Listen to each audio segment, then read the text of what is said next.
guys took that over.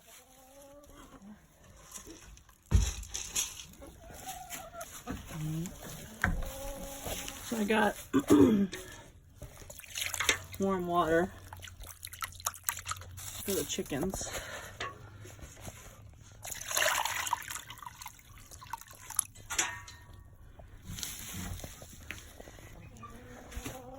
There's one duck in here, and she'll just make a mess of that water, so I'll have to come out and redo it. I do it twice a day.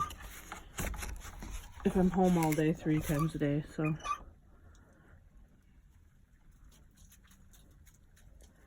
One guinea. We had 5, but 2 of them got stuck out in the cold. They love to roost in trees, and it's just too cold for them. And a few of them got by the dogs. Oh, we're down to 1. We'll try getting some more in the spring. Alright. Back inside. Actually, I don't know if I can focus that. Those lights over there.